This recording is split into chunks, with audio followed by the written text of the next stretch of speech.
जय हिंद मित्रों। आज हम सामाजिक विज्ञान आर्थिक विकास की समझ की बुक के सारे प्रश्न देखेंगे। इससे पहले जो बच्चे नए आए हैं वो चैनल को सब्सक्राइब कर दीजिए और इस वीडियो को लाइक कीजिए। देखो, पहला प्रश्न है अर्थशास्त्र का। प्रति व्यक्ति आय किसे कहते हैं? देश की कुल आय को कुल जनसंख्या से भाग देते हैं तो हमें औसत आय प्राप्त होती है, इसे ही प्रति व्यक्ति आय कहते हैं। ये दो प्रश्न हो गए। औसत आय किसे कहते हैं तब भी यही लिखना है, और प्रति व्यक्ति आय किसे कहते हैं तब भी यही लिखना है। शिशु मृत्यु दर किसे कहते हैं? किसी वर्ष में पैदा हुए 1000 जीवित बच्चों में से 1 वर्ष की आयु से पहले मर जाने वाले बच्चों की संख्या को शिशु मृत्यु दर कहते हैं। साक्षरता दर किसे कहते हैं? 7 वर्ष और उससे अधिक आयु के लोगों में साक्षर जनसंख्या का अनुपात, जो पढ़ना लिखना जानते हो। केरल राज्य में शिशु मृत्यु दर कम होने का क्या कारण है? स्वास्थ्य और शिक्षा। ये पूछ रहा, केरल राज्य में शिशु मृत्यु दर कम होने का मतलब जो शिशु है वो कम क्यों मरते हैं? तो स्वास्थ्य और शिक्षा की सुविधाएं उपलब्ध होना। केरल राज्य में स्वास्थ्य और शिक्षा की सुविधा उपलब्ध होना। तमिलनाडु में ग्रामीण क्षेत्रों को 90% लोग राशन की दुकानों का प्रयोग करते हैं। तमिलनाडु में ग्रामीण क्षेत्र के जो लोग हैं वो 90% लोग किसकी दुकान का प्रयोग करते हैं? राशन। ये सत्य कथन सत्य है, ये सत्य असत्य में आ सकता है, तो ये सत्य है। BMI का क्या अर्थ है? शरीर द्रव्यमान सूचकांक, बॉडी मास इंडेक्स। HDI का अर्थ है मानव विकास सूचकांक। प्रति व्यक्ति आय की गणना सभी देशों के लिए किस में की जाती है? डॉलर में। मानव विकास रिपोर्ट कौन प्रकाशित करता है? UNDP प्रकाशित करता है। UNDP द्वारा प्रकाशित रिपोर्ट देशों की तुलना किस आधार पर करती हैं? लोगों की शैक्षिक स्तर, उनकी स्वास्थ्य स्थिति और प्रति व्यक्ति आय के आधार पर। ये तीनों याद रखना आपको, शैक्षिक स्तर, शिक्षा का स्तर, स्वास्थ्यता और प्रति व्यक्ति आय। देश के विकास के विषय में विभिन्न लोगों की धारणाएं भिन्न भिन्न या परस्पर विरोधी हो सकती है। बिल्कुल सत्य कथन है, ये भी कथन सत्य में पूछेगा वो, तो बिल्कुल ये सत्य है। दूसरा चैप्टर है भारतीय अर्थव्यवस्था के क्षेत्रक। महात्मा गांधी राष्ट्रीय ग्रामीण रोजगार गारंटी अधिनियम 2005 मनरेगा को समझाइए। तो केंद्र सरकार ने भारत के लगभग 625 जिलों में काम का अधिकार लागू करने के लिए एक कानून बनाया। इसे महात्मा गांधी राष्ट्रीय ग्रामीण रोजगार गारंटी अधिनियम 2005 कहते हैं। इसमें सरकार द्वारा ग्रामीण क्षेत्रों में 100 दिनों के रोजगार की गारंटी दी जाती है। रोजगार नहीं मिलने की स्थिति में बेरोजगारी भत्ता दिया जाता है ग्रामीण क्षेत्रों में। तो उसमें पंचायत में आवेदन करना होता है, और पंचायत को क्या है, आपको पंचायत 100 दिनों का रोजगार उपलब्ध कराएगी, और यदि अगर ऐसा नहीं होता है, रोजगार नहीं मिलता है, तो आपको बेरोजगारी भत्ता दिया जाता है। भारत में तृतीय क्षेत्र क्यों महत्वपूर्ण बन गया है? तो देखिए, बुनियादी सेवाओं, कृषि और उद्योगों के विकास के कारण तृतीय क्षेत्र महत्वपूर्ण हो गया है। साथ ही संचार प्रौद्योगिकी और लोगों की आय बढ़ने से भी यह महत्वपूर्ण हो गया है। प्राथमिक क्षेत्र का मतलब होता है बच्चों, जो कृषि कार्य करते हैं, वन आखेट करते हैं, लकड़ी काटते हैं। और द्वितीय क्षेत्र का मतलब होता है जो विनिर्माण की वस्तुएं करते हैं, जैसे गेहूं से आटा बनाना, है ना, और आटे से मिठाइयाँ बनाना या आटे से रोटी बनाना, इस प्रकार। बुनियादी सेवाएं क्या हैं? अस्पताल, डाक एवं तार, थाना, कचहरी, रक्षा, परिवहन, बैंक, बीमा, नगर निगम बुनियादी सेवाएं मानी जाती है। क्या क्या? अस्पताल, डाक एवं तार, थाना, कचहरी, रक्षा, परिवहन, बैंक, बीमा, नगर निगम बुनियादी सेवाएं मानी जाती हैं। खुली बेरोजगारी किसे कहते हैं? जिन लोगों के पास कोई रोजगार नहीं है और बेकार बैठे हुए हैं, उन्हें खुली बेरोजगारी कहलाती है। बहुत सारे लोग ऐसे ही बैठे रहते हैं, दिन भर बातें करा करते, काम नहीं है, वो बेरोजगार होने के कारण ऐसा करते हैं। स्वामित्व आधारित को समझाइए। स्वामित्व आधारित जो उद्योग है या परिसंपत्तियां, उनको आपको समझाना है। परिसंपत्तियों का स्वामी और सेवाओं की उपलब्धता के आधार पर 2 क्षेत्रक हैं। सार्वजनिक क्षेत्रक। सार्वजनिक क्षेत्रक में परिसंपत्तियों पर सरकार का स्वामित्व होता है और सरकार ही सभी सेवाएं उपलब्ध कराती है। सार्वजनिक क्षेत्रक में सीधा सीधा सरकार का नियंत्रण होता है। एक है निजी क्षेत्रक। निजी क्षेत्रक में परिसंपत्तियों पर स्वामित्व निजी व्यक्ति या निजी संस्था का होता है। सेवाओं का वितरण भी निजी हाथों में होता है। उदाहरण Tata iron and steel company, TISCO, Reliance industries limited. और अपने घर जैसे अपनी ज़मीन होती है तो वो निजी होती है, और जो गवर्नमेंट स्कूल होते हैं वो सरकारी होते हैं। वो सारा सॉरी। प्रचंड बेरोजगारी से आप क्या समझते हैं? कृषि क्षेत्रों और ग्रामीण क्षेत्रों में लगे लोगों में इस प्रकार की बेरोजगारी पाई जाती है। जब किसी काम में 5 लोगों की आवश्यकता होती है तब वहाँ 8 लोग में लगे होते हैं। इन 3 लोगों या श्रमिकों को हटा भी देंगे तब भी उत्पादन पर फर्क नहीं पड़ता है। इस प्रकार लोगों को पूर्ण रोजगार नहीं मिलता है। इस प्रकार अल्प बेरोजगारी को प्रचंड बेरोजगारी या छिपी बेरोजगारी कहते हैं। मतलब उदाहरण से मैंने समझा दिया कि कोई काम में मात्र 5 लोगों की आवश्यकता है पर उसमें 8 लोग लगे हुए हैं। उनमें से 3 लोगों को अगर हम हटा भी देंगे तो उत्पादन पर कोई प्रभाव नहीं पड़ेगा। अर्थव्यवस्था आर्थिक कार्यों के क्षेत्र को समझाइए। इनके 3 क्षेत्रक होते हैं। प्राथमिक क्षेत्रक, इसमें कृषि, पशुपालन, मछली पालन, वानिकी, खनन शामिल है। इसे ही कृषि सहायक क्षेत्रक भी कहा जाता है ना। द्वितीयक क्षेत्रक, इस क्षेत्रक में वस्तुओं का निर्माण होता है, जैसे कपास से वस्त्र का निर्माण करना, गन्ने से चीनी का निर्माण करना, है ना। 2। तीसरा है सेवा क्षेत्रक। इस क्षेत्रक में सेवाओं का सृजन होता है, जैसे परिवहन, भंडार, संचार, व्यापार, बीमा, बैंकिंग। इसे सेवा क्षेत्रक भी कहते हैं। अब ये सेवा क्षेत्रक किसे कहते हैं तो आप इसमें लिख सकते हो।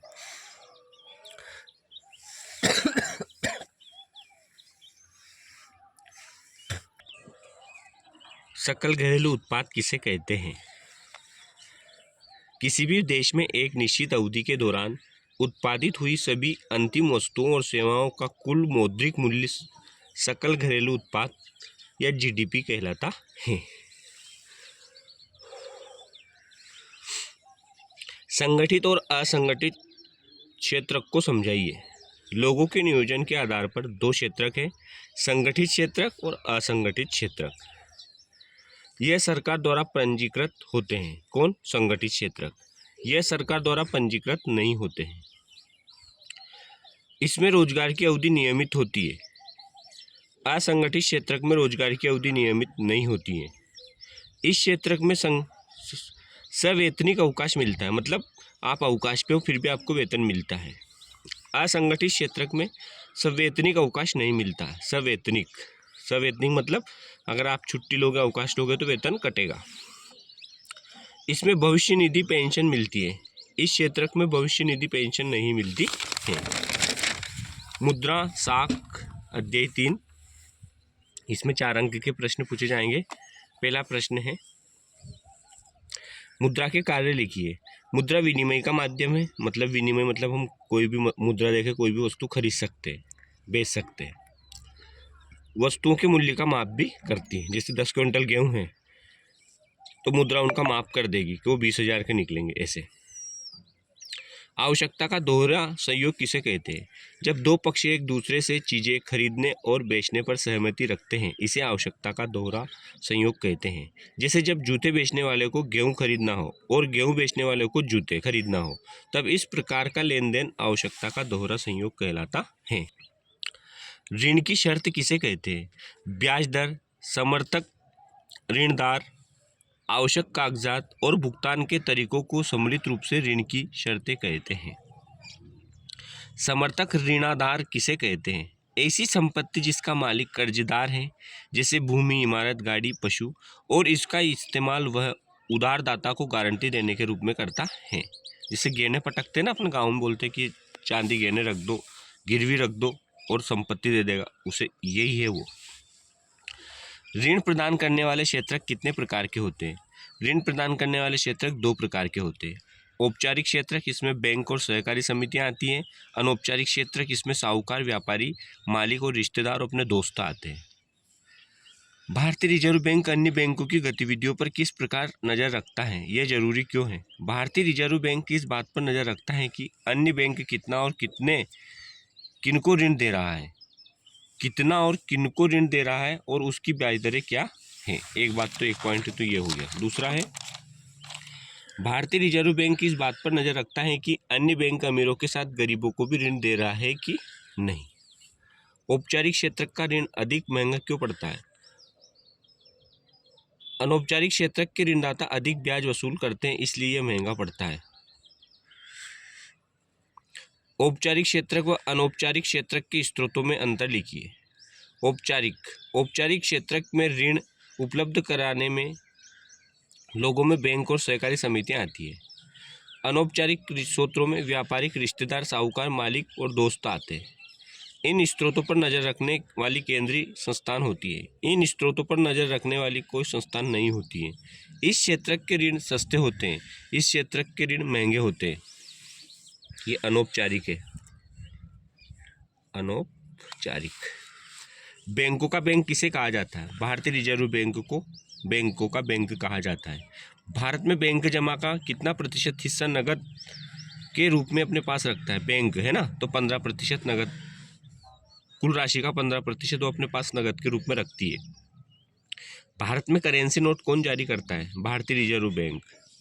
ऋणों की औपचारिक स्रोतों की कार्यप्रणाली पर कौन नजर रखता है? भारतीय रिजर्व बैंक। औपचारिक और अनौपचारिक। औपचारिक का मतलब समझ गए ना, सरकारी संस्थान।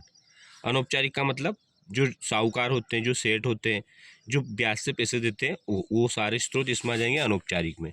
और औपचारिक में सरकारी संस्थान आ जाएगी, बैंक, सहकारी समितियाँ। अगला चैप्टर है वैश्वीकरण और भारतीय अर्थव्यवस्था। अध्याय 4, वैश्वीकरण किसे कहते हैं? विभिन्न देशों के बीच परस्पर संबंध और तीव्र एकीकरण की प्रक्रिया को वैश्वीकरण कहते हैं। उदारीकरण से आप क्या समझते हैं? सरकार द्वारा व्यापार पर प्रतिबंध और अवरोधों को हटाने की प्रक्रिया उदारीकरण के नाम से जानी जाती है। बहुराष्ट्रीय कंपनियां, निगम किसे कहते हैं? एक या एक से अधिक देशों में वस्तुओं सेवाओं के उत्पादन को नियंत्रित करने वाली कंपनियां बहुराष्ट्रीय कंपनियां कहलाती हैं। विदेशी व्यापार और विदेशी निवेश में अंतर बताओ। एक से अधिक देशों के बीच होने वाले व्यापार को विदेशी व्यापार कहते हैं। दो या दो से अधिक देशों के बीच होने वाले व्यापार को विदेशी व्यापार कहते हैं। विदेशी निवेश बहुराष्ट्रीय कंपनियों के द्वारा किया जाता गया है, विदेशी निवेश कहलाता है। विदेशी निवेश का मतलब होता है, जैसे विदेशी निवेश का अर्थ क्या होता है? जैसे चीन है, चीन, भारत के लोग इंग्लिश, हिंदी सभी भाषाएं जानते हैं, तो चीन अपने माल को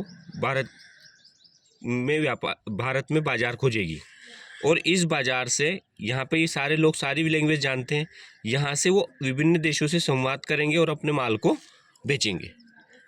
तो इस चीन का भी निवेश हो गया, भारत का भी हो गया, और अन्य देशों की कंपनियां भी इसमें हिस्सा लेगी, तो वो भी निवेश हो गया। इसे कहते हैं विदेशी निवेश। विश्व व्यापार संगठन का ध्येय क्या है? अंतर्राष्ट्रीय व्यापार को उदार बनाना। उदार का मतलब उधार मत समझना आप, उधार वो उधार दूसरा होता है। उधार मतलब नियमों को लचीला बनाना। बहुराष्ट्रीय कंपनियां कहाँ पर उत्पादन इकाइयां स्थापित करती है? जहाँ पर बाजार नजदीक हो, कम लागत पर कुशल और अकुशल श्रम उपलब्ध हो, वहाँ पर हमेशा उद्योग लगाए जाते हैं। वैश्वीकरण को प्रेरित बढ़ाने वाले कारक कौन कौन से हैं? वैश्वीकरण को प्रेरित करने वाले या बढ़ाने वाले कारक कौन कौन से हैं? विदेशी व्यापार, बहुराष्ट्रीय कंपनियां, संचार के साधन, उदारीकरण वैश्वीकरण को बढ़ाने वाले कारक हैं। वैश्वीकरण का छोटे उत्पादकों पर क्या प्रभाव पड़ा? वैश्वीकरण का छोटे उत्पादकों पर बुरा प्रभाव पड़ा। बैटरी संधारित, प्लास्टिक, खिलौने, टायरों, डेयरी उत्पादों एवं खाद्य तेलों के उद्योग प्रभावित हुए।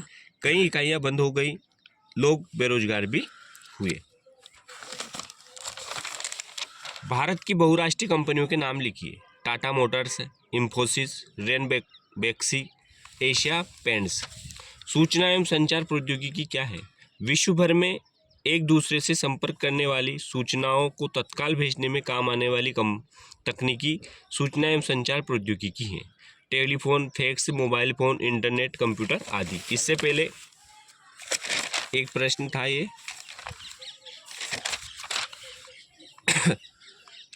धारणीता का विषय विकास के लिए क्यों महत्वपूर्ण है? धारणीता का यह अर्थ है कि प्रकृति के विभिन्न साधनों का प्रयोग ऐसे किया जाए कि उनका अस्तित्व समाप्त न हो पाए। यदि हम प्रकृति के साधनों को बड़ी समझदारी और सुझाव से प्रयोग करेंगे तो हमें भी उनका लाभ मिलेगा और हमारी आने वाली पीढ़ी भी इसका उपयोग कर सकेंगे। इसे ही धारणीता का विकास कहा जाता है। मतलब संसाधनों का इस प्रकार प्रयोग करना कि आने वाली पीढ़ी भी उनका उपयोग कर सके। तो इस प्रकार आपके सोशल साइंस के सारे चैप्टर से कंप्लीट हो गए। चैनल को सब्सक्राइब करना ना भूलें। और अब मानचित्र और बचा एक चैप्टर और हम मानचित्र का डालेंगे और आप अच्छे से पढ़िए क्योंकि कल ही एग्ज़ाम है। Thank you.